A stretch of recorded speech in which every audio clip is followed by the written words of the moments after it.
मशहूर अखबार की सुर्खी, लोगों को हंसाने वाले अदाकार नन्ना ने खुदकुशी कर ली। पढ़कर किसी को यकीन नहीं आ रहा था कि बात बात पर शगुफ्ता जुमलों का सहारा लेने वाले रफीक खावर उर्फ नन्ना अब इस दुनिया में नहीं रहे। 3 जून 1986 को मुल्क के मुख्तलिफ अखबारात ने खुसूसी तौर पर अदाकार नन्ना की मौत की खबर को अहमियत दी, जो एक रोज पहले जिंदगी को अलविदा कह चुके थे। खून में आलूद नन्ना की लाश की तस्वीर शाया की गई। सवाल ये भी गर्दिश कर रहा था, क्या बेजरर, चुलबुले, शोखो चंचल और हसमुख नन्ना ये इंतहाई कदम भी उठा सकते हैं, क्योंकि उस जमाने में अबलाग के जराए महदूद थे। इसी बिना पर मुख्तलिफ कयास आराइयां भी अरूज पर रहीं। किसी ने उसे कत्ल करार दिया तो किसी ने यहाँ तक अफवाह फैलाई कि नन्ना कर्जों में डूबे थे। बहरहाल जाए वकुआ पर नन्ना का लिखा हुआ आखिरी खत भी मिला, जिसमें वाज़ेह तौर पर लिखा था कि वो अपनी मर्जी से मौत को गले लगा रहे हैं और इसमें कोई कसूरवार या जिम्मेदार नहीं। मौत की खबर ने जैसे हर एक को उदास कर दिया था। परिस्तार तो रंजो अलम की तस्वीर बने थे, परेशानी तो उन प्रोड्यूसर्स के चेहरे पर भी आयान थी जिनकी फिल्मों में नन्ना काम कर रहे थे। नन्ना की खुदकुशी नाजली की वजह से हुई, इसमें कोई दो राहे नहीं। कुछ लोग अपनी कमजोरियों और जज्बात की शिद्दत में न सिर्फ अपनी जिंदगी तबाह कर बैठे, बल्कि अपने वारिसों को मुस्तकबिल में भी आग में झोंक देते हैं। पाकिस्तान के नामवर मज़ाही अदाकार नन्ना, जिनका असल नाम रफीक खावर था, वो भी एक ऐसी अलमनाक कहानी के किरदार हैं। नन्ना ने 1970 और 80 की दिहाई में अपनी मासूम मुस्कुराहट, मुनफरिद अंदाज और बेमिसाल फनकारी से फिल्म और टीवी की दुनिया में वो मकाम बनाया जो कम ही लोगों को नसीब होता है। मगर शोहरत और कामयाबी के अरूज पर वो अपनी निजी जिंदगी में एक अंधुनाक दलदल में फंस गए। कहा जाता है कि अदाकारा नाजली से उनके ताल्लुकात ने उनकी जिंदगी को अजीरन बना दिया। नन्ना ने न सिर्फ अपनी इज्जत और सुकून बल्कि अपनी पूरी जायदाद, जमा पूंजी भी मोहब्बत के अंधेपन में उसी के नाम कर दी। नन्ना को जब पता चला नाजली ने उसकी सारी दौलत ईंट कर अपने एक मालदार आशिक के साथ ईरान भाग गई, तो 2 जुलाई 1986 को लाहौर में ये अजीम फनकार अपनी ही बेबसी और नाजली की बेवफाई का शिकार होकर खुदकुशी कर गया। पुलिस के रिकॉर्ड के मुताबिक भी अदाकार नन्ना की मौत मोहब्बत में नाकामी की वजह से दिल बर्दाश्ता होने पर खुदकुशी के नतीजे में हुई। बाज़ जराए का कहना है कि जाए वकुआ पर मौजूद शवाहिद खुदकुशी साबित नहीं करते थे, जैसा कि अंगूठे से ट्रिगर दबाया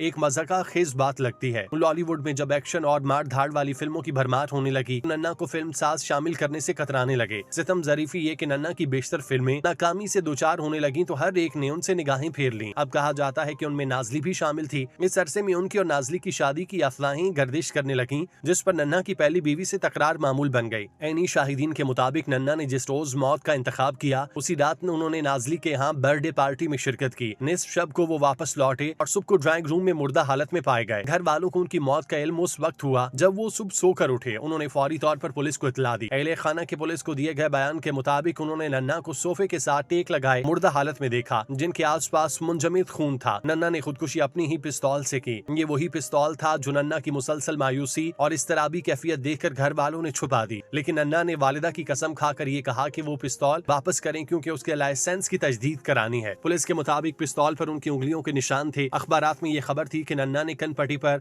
पिस्तौल रखकर ट्रिगर चलाया। पोस्टमार्टम में उनकी मौत का वक्त सुबह 4 से 6 बजे बताया गया। नाजली से जब पुलिस ने तफ्तीश की तो उनका यही दावा था कि नन्ना ने उनसे शादी नहीं की, वो अच्छे दोस्त थे। उनका कहना था कि यकीन नहीं आ रहा नन्ना ने खुदकुशी कर ली, तसव्वुर भी नहीं कर सकती कि नन्ना ऐसा करेंगे, समझ नहीं आ रहा नन्ना ने ऐसा क्यों किया। सूरत हाल ऐसी थी कि वो उनका आखिरी दीदार भी न कर सकी, जिसका तमाम उम्र गम और अफसोस रहेगा। नन्ना तो मट्टी तले जा सोया, मगर उसकी बीवी और बच्चे कसम पुरसी और फाकों के हवाले हो गए, जबकि नाजली मजीद आसूदा और शहाना जिंदगी गुजार रही है। यह अलमनाक अंजाम सिर्फ एक फनकार की जाती शिकस्त नहीं, बल्कि उस माशरती सच्चाई की अक्कासी है कि बेवफाई और खुद फरेबी इंसान को कहां से कहां ले जा सकती है। नन्ना आज भी अपने चाहने वालों के दिलों में जिंदा है, एक हंसता मुस्कुराता फनकार जिसकी जिंदगी का इख्तिताम अलमिया जरूर था, मगर उसकी फनकाराना मीरास समर हो गई। रफीक खावर नन्ना ने पहली बार नाजली के साथ पंजाबी फिल्म चेका पहलवान में काम किया तो उनकी अदाकारी के साथ जहनी हमांगी ऐसी कायम हुई कि आने वाले दिनों में इस ताल्लुक ने नए नए गुल खिलाए। दोनों ने 50 से ज्यादा फिल्मों में एक साथ काम किया। दोनों की मोहब्बत के किस्से भी आम हुए, जहां एक तरफ अंजुमन और सुल्तान राही की जोड़ी होती तो वहीं अली एजाज और मुमताज की, तो इसी तरह रफीक खावर और नाजली के साथ स्क्रीन पर जलवागर होते तो सिनेमा घरों में उनके नगमों की गूंज पर हर कोई झूम उठता। शादीशुदा होने के बावजूद नन्ना नाजली की जुल्फों के असीर हो गए। आलम यह था कि नन्ना खुद फिल्म साजों और हिदायतकारों को मजबूर करते कि उनकी हर फिल्म में नाजली को मुंतखब किया जाए। दूसरी जानिब नाजली की बात करें तो कभी पाकिस्तानी फिल्म इंडस्ट्री की रोशन तरीन चमक नाजली, जिन्होंने अपनी हसीन अदाकारी, दिलकशी और मुनफरिद अंदाज से एक जमाने में पर्दा सिमी पर राज किया, आज जिंदगी के एक बिल्कुल मुख्तलिफ मोड़ पर पहुंच चुकी। वो नाजली जो कभी खबरों की जीनत और फिल्मी रसायल के सर वर्ग पर जलवागर होती, अब शोहरत की रोशनियों से बहुत दूर एक पुरसुकून खानदानी जिंदगी गुजार रही हैं। माजी में उनकी जिंदगी तनाज़ात, शोहरत और मोहब्बत महरूमियों का एक मजमुआ रही। खास तौर पर नन्हा मरहूम से जुड़ा वो अलमिया जिसने उनके करियर और शख्सियत दोनों पर गहरे असरात छोड़े, मगर हर वक्त एक मरहम है और नाजली ने इस मरहम के लम्ब से अपने जख्मों को भरना सीख लिया। आज नाजली लाहौर में अपने शौहर सलीम खान के साथ रिहाइश पजीर है, जो कामयाब कारोबारी शख्सियत हैं। उन्होंने शोबिस की चकाचौंध को छोड़कर एक खालिस घरेलू जिंदगी इख्तियार कर ली। उनका बेटा है जो शादीशुदा है और नाजली अब दादी बन चुकी। उनकी जिंदगी अब शोहरत के शोर से दूर अपने घर के सुकून में गुजर रही है। वो मीडिया और अवामी तकरीबात से गुरेज करती हैं और अपनी फैमिली के साथ खुशो खुरम वक्त गुजार रही हैं।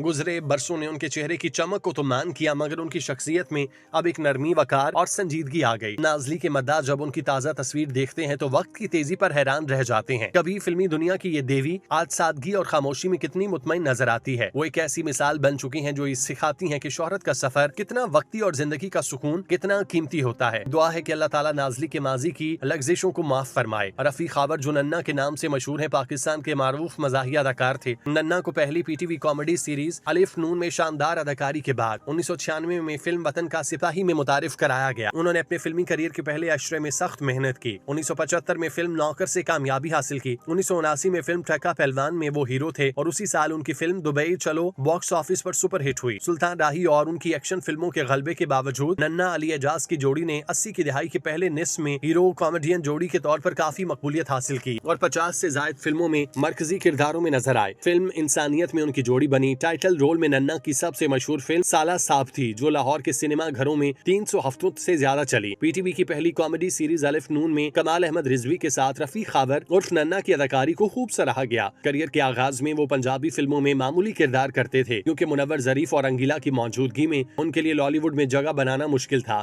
तहम फिल्म जिद्दी और बाद में उर्दू फिल्म नौकर के बाद ये सब कुछ बदल गया। उन्होंने उर्दू फिल्मों में तमन्ना बेगम के साथ मज़ाहिया किरदारों में कसरत से जोड़ी बनाई, बाप दादा या नौकर का किरदार अदा किया। इसके बाद उन्हें टैका पहलवान में मरकजी किरदार अदा करने का मौका मिला। उसी साल हैदर चौधरी की हिदायतकारी में उनकी फिल्म दुबई चलो सुपर हिट हुई। नन्ना और अली एजाज ने 80 की दहाई के पहले निस्फ में बेहद मकबूलियत हासिल की। उन्हें 50 से ज्यादा फिल्मों में मरकजी किरदार में देखा गया। नन्ना और नाजली रोमानवी तौर पर जुड़े थे और अक्सर अवाम में भी एक साथ देखे जाते। एक अंदरूनी जरिए के मुताबिक नाजली के साथ मोहब्बत के दौरान नन्ना के साथ पैसा कभी भी मसला नहीं था। उनकी मशहूर शख्सियत की हैसियत हमा वक्त बुलंदी पर थी और वो बाएं दाएं दरमियान में कामयाब फिल्में दे रहे थे। यहाँ तक कि उन्होंने अपने प्रोड्यूसर्स को मजबूर किया कि वो नाजली को अपनी तमाम फिल्मों में कास्ट करें। नाजली ने मौके का भरपूर फायदा उठाया। दोनों लाजमो मलजूम हो गए, लेकिन जब नन्ना ने फ्लॉप डिलीवर करना शुरू की और माली तौर पर मुश्किल वक्त का सामना करना पड़ा, नाजली ने भी उसमें दिलचस्पी खत्म करना शुरू कर दी। नन्ना ने मुबैना तौर पर 2 जून 1986 को लाहौर में खुद को गोली मारकर खुदकुशी की। एक गवाह प्रोड्यूसर जमशेद जफर ने बयान में कहा कि कमरे में खून का तालाब था और ये वाकई एक हौलनाक मंजर था, जो कुछ दुरुस्त मालूम होता था। एक पुरअसरार जुल्म फिल्म से बाहर, ताहम नन्ना की मौत का सबब बनने वाले असल हालात आज तक मुअम्मा हैं। ये अफवाहें भी थीं कि उन्होंने अपनी तमाम जायदाद अदाकारा नाजली को देने का फैसला किया, जिससे उनके खानदान में खतरे की घंटी बज गई। मरकजी किरदारों में उनकी दीगर मशहूर फिल्मों में सोहरत है जवाई 1980, नौकर ते मालिक, दोस्ताना 1982, दिलां दे सौदे, कुदरत, सोना चांदी 1983, साहिब जी 1983, निकाह, चूड़ियां, धीरानी, मेहंदी शामिल हैं। उन्हें